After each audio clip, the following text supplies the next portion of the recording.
সকল ভাষা শহীদ ও ভাষা সৈনিকদের প্রতি শ্রদ্ধা জানিয়ে শুরু করছি এনটিভির নিমন্ত্রণে। আপনাদের সঙ্গে আছি আমি নুসহাত সাওম। দর্শক, এনটিভি নিমন্ত্রণের আজকের আয়োজনে থাকছে সংস্কৃতি, এনটিভি অনুষ্ঠান সূচি ও আলাপন। প্রথমেই সংস্কৃতি।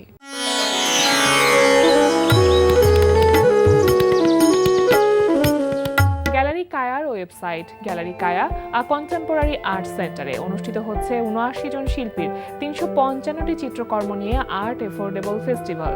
দর্শক, আপনি চাইলে ওয়েবসাইটে ব্রাউজ করে ফেস্টিভ্যালের ছবিগুলো দেখে নিতে পারেন। ফেস্টিভ্যাল চলবে ২৮ ফেব্রুয়ারি পর্যন্ত। এবার এনটিভি অনুষ্ঠান সূচি। এবার জানিয়ে দিচ্ছি এনটিভির আজ রাতের বিশেষ বিশেষ অনুষ্ঠানগুলির সময়সূচি। সন্ধ্যা ৬টা ১৫ থাকছে সমসাময়িক বিষয় নিয়ে অনুষ্ঠান সংলাপ প্রতিদিন।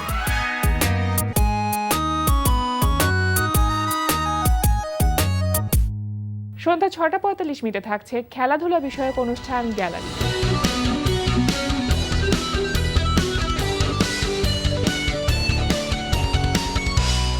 রাত ৮টা ২০ থাকছে রান্না বিষয়ক অনুষ্ঠান ফুড ক্যারাভান। রাত ৯টায় থাকছে টার্কিশ ধারাবাহিক কুরুলুস ওসমান গাজী। রাত ৯টা ৩০ থাকছে শামস করিমের পরিচালনায় ধারাবাহিক নাটক ৭ কিলো ১ গ্রাম। তাইলে আমার গয়নার টাকা ফেরত দিতে হইব। বাজার মূল্য ১০ লাখ। ও বাবা, এত টাকা আমি কই পামু? নাই যা তো মা যা, আমরা মুরব্বীরা কথা কইতেছি, তুই জানতে যা। তুই আমারে অরিজিনাল ২৪ ক্যারেটের কথা কই একটা ২ নম্বরের জিনিস ধরে দিছস। আরে ভাই, কি কন? আপনার কি মাথা ঠিক আছে?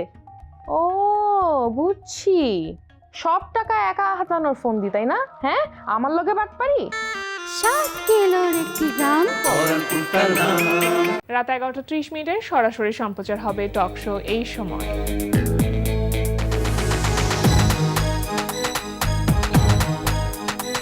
এই ছিল এনটিভির আজ রাতের বিশেষ বিশেষ অনুষ্ঠানগুলির সময়সূচি। এবার আলাপন। প্রিয় দর্শক, আমাদের আলাপনের আজকের অতিথি জনপ্রিয় গীতিকার প্রদীপ সাহা। শুভ সকাল দাদা। শুভ সকাল। কেমন আছেন? আছি ভালো। আপনার হাসি দেখে মনে হচ্ছে আপনিও ভালো আছেন। হ্যাঁ, আমিও ভালো আছি। আসলে আপনি এসেছেন আমাদের আমন্ত্রণে সাড়া দিয়ে, সেটা তো আমাদের জন্য ভীষণ রকম ভালো লাগার একটি ব্যাপার। তো সেই জায়গা থেকে আসলে আমরা খুশি অনেক। কেমন যাচ্ছে দাদা এই সময়টা? আসলে গানের সাথে ব্যস্ততা কতটুকু আছে? গানের সাথে ব্যস্ততা আগের তুলনায় কম। আমরা যারা ৯০ দশকে শুরু করেছিলাম সে তুলনায় এখন কম। আমাদের সময়টাতে তো তখন ১২টা গানের ক্যাসেট থাকতো।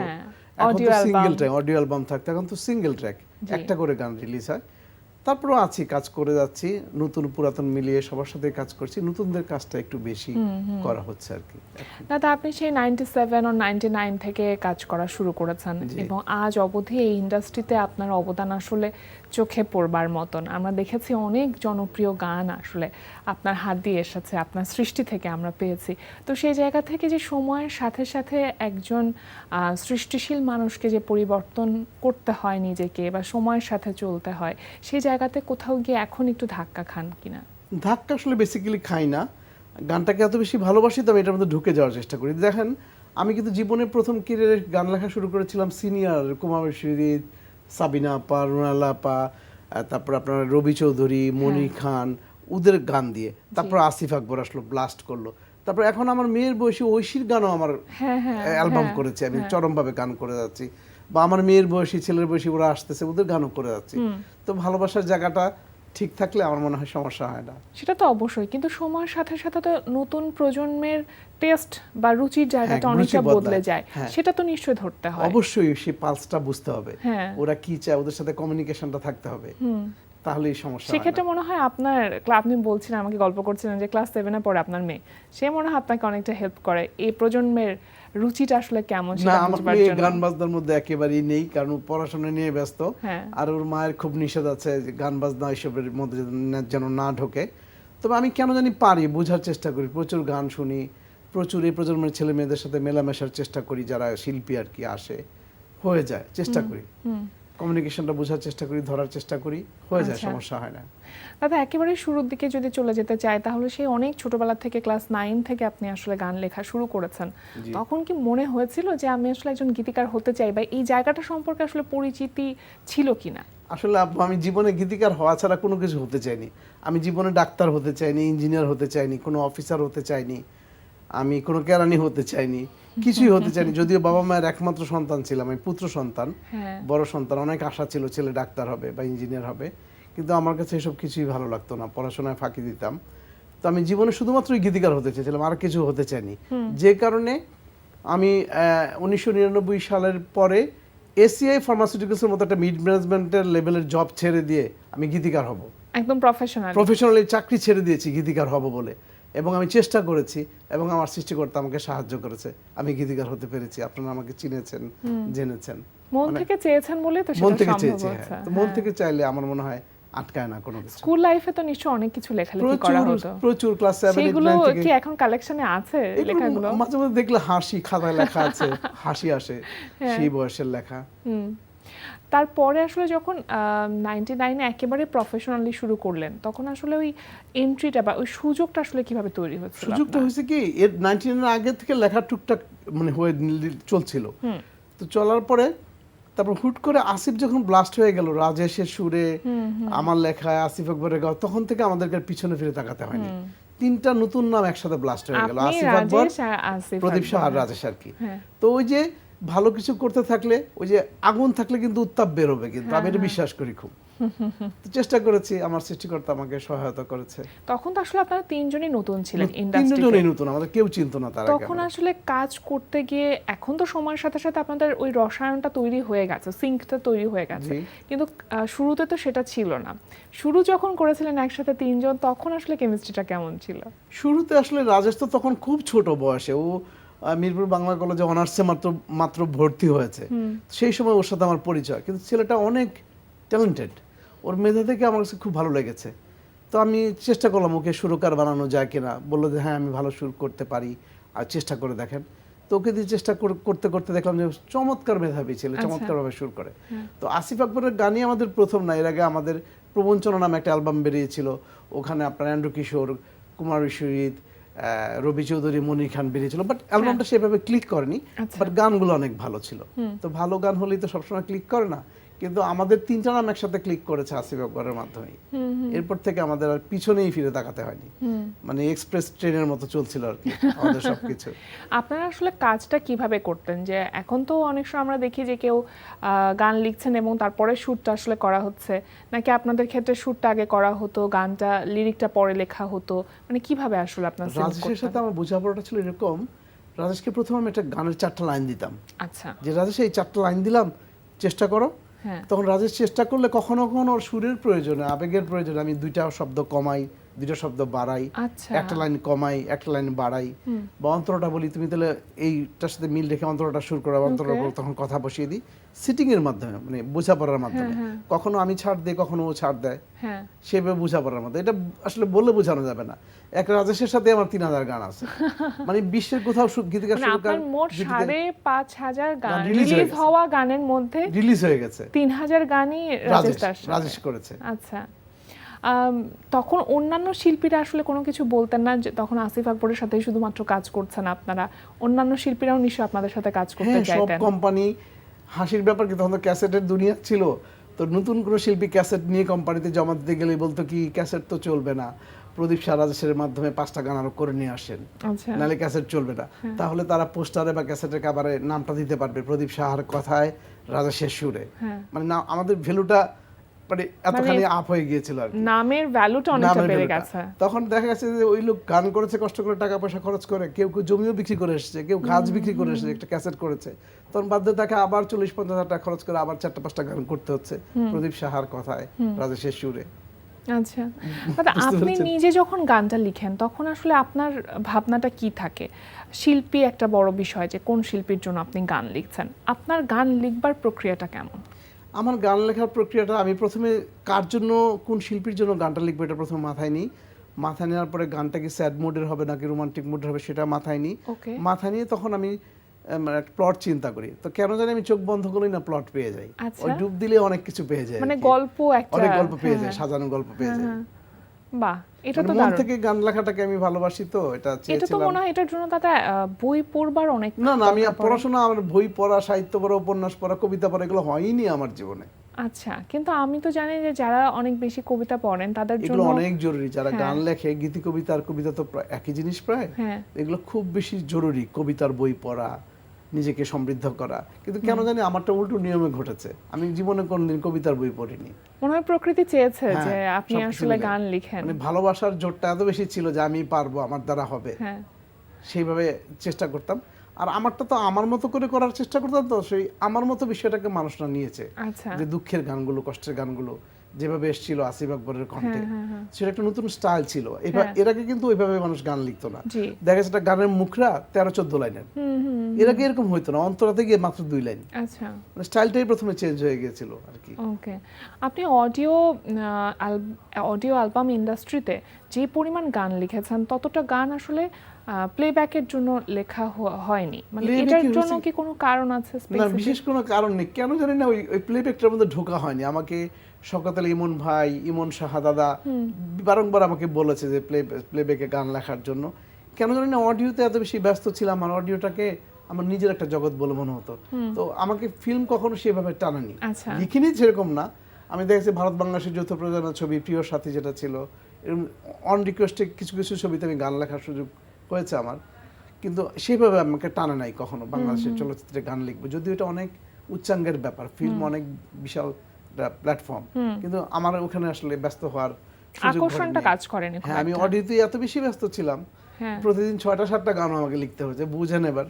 একটা মানুষ তো, রোবট তো না। আর আমি পার্শ্ববর্তী দেশের বেশ নামী কিছু শিল্পীর সাথেও আপনি কাজ করেছেন, জি, তাদের জি। জন্য আপনি গান লিখেছেন, সোনু নিগম, আশা আশা ভোসলে, ভোসলে, কবিতা কৃষ্ণমূর্তি, উদিত নারায়ণ, নেহা কাক্কার, হালের, তাদের জন্য এবং তাদের জন্য অ্যালবামের জন্য কাজ অ্যালবামের জন্য করেছেন কাজ আপনি। করছি, সবগুলোই অ্যালবামের জন্য। এই সুযোগগুলো যখন আসছিল তখন কি একটু এক্সাইটমেন্টের পাশাপাশি নার্ভাসনেসটাও কাজ করছিল নার্ভাসনেস কিনা? কখনোই আমার এত মধ্যে কাজ উচ্চমাপের করে না। শিল্পী। এক্সাইটমেন্ট, আনন্দটাই বেশি কাজ করেছে আর কি। তাদেরকে মাথায় রেখে নিশ্চয়ই গানগুলো অবশ্যই জি, লিখেছেন। আমি আমার মতো করে চেষ্টা করেছি এবং সেটা সফলতা এসেছে। আচ্ছা, এবার একটু জানতে চাইবো দাদা যে এই সময় আসলে কি ধরনের গান হচ্ছে, বা সময়ের সাথে গানের কথার তো পরিবর্তন হয়, তো সেই জায়গা থেকে কি মনে করেন যে এখনকার যে গানের কথাগুলো বা গল্প বলবার যে ধরনগুলো সেটা আসলে কতটুকু মার্জিত? এখন যারা গান লিখছে ওরা অনেক বেশি ভালো করছে, অনেক বেশি মেধাবী ছেলেও আছে, পাশাপাশি ওদের পাশাপাশি কিছু কম মেধাবীও আছে, আমাদের সময় ছিল। কিন্তু হয়েছে কি জানেন, আর যদি আমার কাছে সরাসরি জানতে চান, কারণ আমাদের যে পুরনো আমলের গানগুলো ছিল, রেভিনিউর কথা চিন্তা করলে, স্থায়িত্বের কথা চিন্তা করলে, ধরেন আমাদের এমনও গান আছে, ধরেন যেটা প্রায় 30 বছর হয়ে গেছে, 25 বছর হয়ে গেছে, এখনো আগের মতো তেজি হয়ে বাজে। যেমন একাকী গভীর রাতে, বাজবো না মরে যাব, বৃষ্টি ভেজা সন্ধ্যায়, এইসব গানগুলো, এই যে কেন প্রেম হারিয়ে যায়, এখনো এত বেশি রেভিনিউ আসে। তো রেভিনিউ থেকে আমরা বুঝতে পারি যে রয়্যালটি থেকে যে গানগুলো কি পরিমাণে চলছে, মানুষ কি পরিমাণে এগুলোকে ভালোবাসছে আর কি। জি তো আমার কাছে মনে হয় আসলে ওল্ড ইজ গোল্ড, মানে পুরনো যেগুলো ছিল ওগুলোর মধ্যে ভালোবাসা বেশি ছিল। এখন সবকিছুই কেমন জানি একটু শর্টকাট হয়ে গেছে বলে আমার কাছে মনে হয়। একটু মানে শর্টকাট। আরো একটি বিষয় আছে দাদা, যে অনেক সময় আমরা এরকম দেখি না যে একজনই গান লিখছেন, সুর করছেন, কম্পোজ করছেন, মিউজিক ডিরেকশনে কাজ করছেন, মানে ওভারঅল পুরো প্রসেসটা আসলে একজনই করছেন। কিন্তু আপনাদের ক্ষেত্রে তো, আপনাদের সেই সময়টাতে ব্যাপারটা অন্যরকম ছিল, একজন গীতিকার গান লিখছেন, সুরকার গানটি সুর করছেন, কম্পোজার গানটি কম্পোজ করছেন, মানে অনেক কিছু ছিল, টিম ওয়ার্ক ব্যাপারটা কাজ করতো। সেই জায়গাতে কি কিছুটা স্বল্পতা থেকে যায়? এটা একদম ঠিক ধরেছেন, টিম ওয়ার্কটা আসলে আগের মতো নেই। আমরা দেখা গেছে, আমি রাজেশের সাথে জানেন গান লেখার আগে আপনার কি বলবো, 32 নম্বর লেকের পাড়ে যে পার্ক আছে, ওখানে ঘন্টার পর ঘন্টা চীনাবাদাম খাইছি, চা খাইছি, কফি খাইছি, ওখানে গান লিখতে বসছি, ওখানে ও গিটার নিয়ে আসছে। এরকম দেখা গেছে, আমরা দেখা গেছে আমরা মল চত্বর, ঢাকা ইউনিভার্সিটির, আমরা জ্যোৎস্না রাত 9টা-10টা বাজে, সেখানে বসে আমরা গান লিখতেছি রাজেশ আমি। এই যে ভালোবাসাটা আছে, শহীদ মিনারের পাদদেশে বসে আমরা আসিফের জন্য অনেক দেশের গান লিখেছি। হ্যাঁ, তো তখন যে ভালোবাসাটা ছিল, আমরা ঘুরতাম, সময় দিতাম, আমাদের খুব ভালোবাসাটা খুব কাজ করতো। এখন মানুষের সেই সময়গুলো আসলে হয় না। আপনি আমাকে হোয়াটসঅ্যাপে লিরিকটা দিয়ে দেন, আমি আপনাকে সুর করে আবার পাঠিয়ে দিব, আচ্ছা, বা মানে একটা ডেমো ভয়েস ডেমো ভয়েস পাঠিয়ে যাচ্ছে। তখন কিন্তু একটা ইনভলভমেন্ট ছিল, আমরা একটা গান করতাম, গান করেই হয়তো আসিফ আকবরকে বা কোনো শিল্পীকে ফোন দিতে, আমার জন্য সুন্দর একটা গান বানিয়েছি। এই যে এক্সাইটমেন্টটা, ভালোবাসার জায়গাটা, যে বাজবো না মরে যাবো গানটা করে আসিফ আকবরকে ফোন দিয়েছিলাম আমরা, সে কুমিল্লাতে দেশের বাড়িতে ছিল, গানটা লিখে আমরা বুঝতে পেরেছিলাম যে গানটা হিট করতে পারে। এই যে ভালোবাসা থেকে যে বিষয়টা আসা এবং ভালোবাসা থেকে যে প্রকাশটা, এই জিনিসটা এখন আসলে আমার কাছে মনে হয় যেন নাই আর কি, আমাদের সময়টাতে ছিল। এখন গান যে হিট করছে বা গান যে, আমরা তো ভাইরাল শব্দটা অনেক সময় একটু নেগেটিভলি নিচ্ছি, নেগেটিভই তো ভাইরাল শব্দটা, ভাইরাল তো আসলে হ্যাঁ। সেটা পজিটিভ তো আসলে শব্দ টিকে থাকছে না। টিকে থাকছে না। হ্যাঁ, তাহলে এটাই। গান লিখবার ক্ষেত্রে আসলে কোন বিষয়গুলো মাথায় রাখা উচিত? আপনাকে সহজ সরল অভিব্যক্তি দিয়ে মানুষের হৃদয়ের কথাগুলো বলতে হবে। আর আপনি যখন নাকি মানুষের হৃদয়ের কথাগুলো আপনার হৃদয় থেকে বলবেন, তখন মানুষের হৃদয়কে স্পর্শ করতে বাধ্য, আচ্ছা, তাই না? এর কোনো বিকল্প নাই, আপনাকে হৃদয় থেকে বলতে হবে। আপনি কবিতা বলেন আর গান বলেন, যেটাই বলেন না কেন, আর সিনেমার ডায়লগ বলেন, হৃদয় থেকে যেটাই আপনি বলবেন, তাহলে আরেকটা হৃদয়কে স্পর্শ করতে বাধ্য। মানুষকে কানেক্ট করবে এরকম হ্যাঁ, কোনো কিছু। কমিউনিকেশনটা থাকতে হবে। আমার কাছে মনে হয় এই কমিউনিকেশনটার একটু অভাব আছে এখন। আচ্ছা, দাদা এখন কি কাজ করা হচ্ছে একদম সাম্প্রতিক সময়ের কাজগুলো? রিসেন্টলি কাজ চলছে, ধরেন ফজলুর রহমান বাবু ভাইয়ের 2টা গান আসবে হয়তো ঈদের আগে। আচ্ছা, তারপরে আপনার যে সেরা কণ্ঠের যে শাহিন আছে, এসকে শানু আছে, তারপর নতুন মেয়েদের মধ্যে পূজা চক্রবর্তী নামে একটা মেয়ের কাজ করতেছি। এই তো বললাম যে সাউন্ডটেকের ব্যানারে আকাশ মাহমুদের একটা গান আসবে, টুকটাক মিলে চলছে এখনো। এই খরা বাজারও দেখা যাচ্ছে টুকটাক চলে যাচ্ছে আর কি। মন্দের ভালো। মন্দের ভালো, জি। এই যে এতগুলো বছর আগে যখন সিদ্ধান্ত নিয়েছিলেন যে একজন গীতিকার হিসেবেই নিজেকে আসলে প্রতিষ্ঠিত করতে চান, এই সময়ের পরিক্রমায় কখনো আক্ষেপ হয়েছে কিনা যে না, এই লাইনে না আসলেই বুঝি ভালো হতো? 2007 সালে আমার একটা অ্যাক্সিডেন্ট ঘটে, আমার ব্রেইন হ্যামারেজ হয়। তো আমাদের ইউনিভার্সিটির কিন্তু ভাই, বড় ভাই সেলিম চৌধুরী, উনি একজন শিল্পী, উনি মাইক্রোবায়োলজির স্টুডেন্ট ছিল। তো আমার স্ট্রোক করার পর আমার কিন্তু লো ভিশন, এখনো চোখে কম দেখি। তখন সেলিম ভাইকে বললাম, সেলিম ভাই, জীবনে আসলে আপনিও 4টা ফার্স্ট ক্লাস পাইলেন, জীবনে চাকরি বাকরি করলেন না, আমিও মনে করেন কি পাগলামি করে এসিএ ফার্মাসিউটিক্যালসের মতো একটা মিড ম্যানেজমেন্টের চাকরি ছেড়ে গান লিখতে চলে আসলাম, এখন তাহলে কি হবে? এখন তো আমি চোখে দেখি না, আমার তো ব্রেন হ্যামারেজ হয়ে গেছে। তখন সেলিম ভাই আমার বললো, এটা কি বললেন আপনি? আপনি যে অসুস্থ হয়েছেন, এটা কি আপনার আত্মীয় স্বজন এসে আমাকে খবর দিয়ে গেছে যে আপনি অসুস্থ হয়েছেন? না, আমি তো খবর পাইছি পত্রিকার মাধ্যমে। তো যেদিন নাকি প্রদীপ শাহ মারা যাবে, সেদিন তো কোনো পত্রিকায় তো লেখা হবে নিউজটা, কোনো টেলিভিশনের স্কলার নিউজটা যাবে প্রদীপ শাহ মারা গেছে। তাহলে 18 কোটি মানুষের মধ্যে আপনি একটা প্রদীপ শাহ, আপনি চাকরি করার দরকারটা কি? আপনি খারাপ আছেন? বিশ্বাস করে সেদিন থেকে আমার কোনো আফসোসই মনের মধ্যে আর নাই।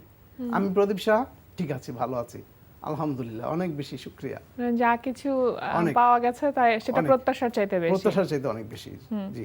কোনো একটি গান হিট হবে কি হবে না, সেটা আপনি বলছিলেন যে কোনো একটি গান আগেই হয়তো বুঝতে পারেন, ওইটা মনে হয় যে হ্যাঁ হয়তো হিট হতে পারে। কোন একটি গান হিট হবার পেছনের রহস্যটা কি আসলে? আসলে ওই যে বললাম, হৃদয় থেকে কিছু গান করলে এবং সুরটা, কথাটা যদি সিং করে যায়, একটা গান হিট করার জন্য একটা সুন্দর কথা, সুন্দর সুর জরুরি। হ্যাঁ, তারপরে মিউজিক অ্যারেঞ্জমেন্ট, অন্য কিছু এগুলা অতটা জরুরি না। একটা সুন্দর কথা, একটা সুন্দর সুর যদি হয়ে যায়, সুরকার সুরটা করার পরে বুঝতে পারি, ভিতর থেকে একটা জানান দেয়, একটা ইনার কল আসে। হ্যাঁ, কারণ অভিজ্ঞতা জিনিসটা কি, অভিজ্ঞতা জিনিসটা এটাই তো মানুষকে বুঝতে সাহায্য করে যে না, এটা মনে হয় মানুষের কাছে ভালো লাগবে। তো 10টা করলে 5টা ভালো দাদা, লাগে। নতুন সুরকারদের সাথে কি কাজ করা হচ্ছে? সবার সাথে, নতুন সুরকার যে অভি আকাশ আছে, এই প্রজন্মের আরো টুকটাক নতুন যারা আছে, সবার সাথে কাজ করা হয় মিলেমিশে। তাদের সাথে নিশ্চয়ই সিংটা আপনি এখন এনজয় করছেন। হ্যাঁ, কেন জানি আমার ছেলের বয়সী, মানে ছেলেরাও আমার বন্ধু হয়ে যায়, সমস্যা হয় না। আগামীতে কি পরিকল্পনা আছে দাদা? সবারই তো আসলে আমরা চিন্তা করি যে আমরা বেঁচে থাকবো যে সময়টুকুতে, নিজের ভালো লাগার যে জায়গাটা আছে সেটা দিয়ে সর্বোচ্চটুকু করতে চাই। আপনার কি পরিকল্পনা? ভালো কথা বলেছেন আপনি। আমি তো আধুনিক গান করেছি অনেক, হাজার হাজার। তো আমার মনে গত 2 বছর আগে থেকে একটা প্রশ্ন উঠেছে যে আমি ইসলামিক গজল লিখবো। আমি তো হিন্দু মানুষ, ইসলামিক গজল লিখবো। পড়াশোনা শুরু করলাম। তো পড়াশোনা শুরু করার পর আমি প্রতিজ্ঞা করলাম মনে মনে নিজের সাথে যে আমি 1000 গজল অ্যাটলিস্ট লিখবো, তারপর থামবো। তো সেই লক্ষ্যে আমি এগিয়ে যাচ্ছি। রিলিজও হয়ে গেছে 200-250 গজল, ইসলামিক গজল রিলিজ হয়ে গেছে। তো আমার চিন্তা ভাবনা আছে অ্যাটলিস্ট 1000 গজল লেখার। এটা গজল বাংলা নামে একটা ইসলামিক গজলের চ্যানেল আছে, সেখান থেকে মানে গজলগুলো রিলিজ হচ্ছে আর কি। প্রায় 200-250 গজল রিলিজ হয়ে গেছে। যতগুলো লেখা গান আছে সেগুলো কি আর্কাইভ করা আছে কোথাও, বা সেটা নিয়ে কোনো পরিকল্পনা আছে কি? না, এখন তো আসলে ডিজিটাল যুগ, তো এখন তো সবকিছুই মেটাডাটা আকারে আর্কাইভ করা থাকে ডিজিটাল প্ল্যাটফর্মে। স্পটিফাই আছে, অ্যামাজন আছে, আইটিউনস আছে, সবকিছু তো আছে, সবগুলোর মধ্যে তো মেটাডাটা করা আছে, হারাবার কোনো সম্ভাবনা নেই, সবই আর্কাইভ আছে। সেটাই। কপিরাইট ব্যাপারটা নিয়ে আসলে কি ভাবেন দাদা আপনি? কপিরাইট বিষয়টা তো অবশ্যই জরুরি একটা ব্যাপার। অবশ্য আমাদের দেশে এখনো এসব নিয়ে কোনো গ্যাঞ্জাম ফেসাদ অত বড় হয়নি। আর কেউ বলে নাই যে নায়িকান্ত প্রদীপ শাহ লেখা নাই। সুতরাং যতক্ষণ পর্যন্ত কেউ না বলছে ততক্ষণ পর্যন্ত কপিরাইট নিয়ে ঝামেলা হচ্ছে না। প্রয়োজনীয়তাটা আসলে বোধ তবে করছেন কপিরাইট না। জিনিসটা দরকার, এখন সচেতন হয়েছে মানুষজন নিজের মেধা সম্পর্কে, তার মেধা সত্ত্ব নিয়ে। এখন কোনো সমস্যা নেই, এখন কোম্পানিগুলোও গীতিকা সুরকারদেরকে রয়্যালটি দিচ্ছে। জি, আগে যে জিনিসটা ছিল না, এখন গীতিকা সুরকারদের আর দুস্থ হয়ে মরতে হবে না আমি মনে প্রাণে আশা করি আর কি। জি দাদা, অনেক ভালো থাকুন। আজকে আমাদের আয়োজনে এসেছেন, সেজন্য আপনাকে অসংখ্য ধন্যবাদ। আপনাকে অনেক ধন্যবাদ, কথা বলে অনেক ভালো লাগলো। আপনিও ভালো থাকবেন। Thank you so much. প্রিয় দর্শক, আমরা চলে এসেছি অনুষ্ঠানের শেষ প্রান্তে। অনুষ্ঠান সম্পর্কে আপনার মতামত জানাতে মেইল করুন ntvnimontrone@ntvbd.com। বিশ্বের যে কোনো প্রান্ত থেকে যে কোনো সময় এনটিভি নিমন্ত্রণে দেখতে ভিজিট করুন আমাদের পূর্ণাঙ্গ ওয়েব পোর্টাল www.ntvbd.com। এছাড়া এনটিভি সব জনপ্রিয় অনুষ্ঠান ও খবরের আপডেট পেতে ভিজিট করুন আমাদের ইউটিউব চ্যানেল ও ভেরিফাইড ফেসবুক পেজে। সবার মঙ্গল কামনায় আজকের মতো এখানে শেষ করছি। সবাই ভালো থাকুন, সুস্থ থাকুন, সুন্দর হোক আপনার প্রতিটি মুহূর্ত।